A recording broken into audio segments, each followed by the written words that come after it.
Hi guys, welcome to my mini log. So ನಾನು ನನ್ನ ಮಗಳು ಯಾವಾಗ ವೀಕೆಂಡ್ ಆಗುತ್ತೆ ಅಂತ ಕಾಯ್ತಾ ಇರ್ತೀವಿ. ಅಷ್ಟೊಂದು ವೀಕ್ ಎಲ್ಲ ನಮ್ಗೆ ಬೋರ್ ಆಗಿರುತ್ತೆ. ಸೊ ವೀಕೆಂಡ್ ಬಂದ ತಕ್ಷಣ ಈ ಥರ ಎಲ್ಲಾದರೂ ಹೊರಗಡೆ ಸುತ್ತಾಡ್ಕೊಂಡು ಬಂದರೆ ಸ್ವಲ್ಪ ನಮಗೂ ರಿಲೀಫ್ ಅನಿಸುತ್ತೆ. ಸೊ ಇವತ್ತು ನಾವು ಓರಿಯನ್ ಮಾಲಿಗೆ ಬಂದಿದ್ವಿ.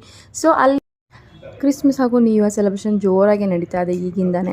ಸೊ ಅಲ್ಲಿ ಇವೆಂಟ್ ಕೂಡ ಇತ್ತು. ಸೊ ನೆಕ್ಸ್ಟ್ ಡೇ ಸಂಡೇ ಅಲ್ಲಿ ನಾವು ಹೋಗಿ ಸ್ಯಾಟರ್ಡೆ ಸಂಡೇ ಸುದೀಪ್ ಕೂಡ ಬರೋರಿದ್ರು. ಬಟ್ ನಮಗೆ ಗೊತ್ತಿರಲಿಲ್ಲ. ಹಾಗೆ ಡೆಕೋರೇಷನ್ ಮಾತ್ರ ತುಂಬ ಚೆನ್ನಾಗಿ ಮಾಡಿದರು. ಇಡೀ ಮಾಲಲ್ಲಿ ತುಂಬ ಹೊಳಿತಾ ಶೈನಿಂಗ್ ಅಂತಲೇ ಹೇಳ್ಬೋದು ಓರಿಯನ್ ಮಾಲ್. ಗಿಫ್ಟ್ಸ್ ಆಗಲಿ, ಸ್ಯಾಂತಾ ಕ್ಲಾಸು ತುಂಬ ಚೆನ್ನಾಗಿ ಲೈಟಿಂಗ್ಸ್ ತುಂಬ ಚೆನ್ನಾಗಿ ಮಾಡಿದ್ದಾರೆ. ಹಾಗೆ ನನ್ನ ಮಗಳು ನಾನು ತುಂಬ ಎಂಜಾಯ್ ಮಾಡಿದ್ವಿ. ಒಂಥರ ಕಲರ್ಫುಲ್ ನೈಟ್ ಅಂತಲೇ ಹೇಳ್ಬೋದು, ಆ ಥರ ಇತ್ತು ನನಗಂತೂ.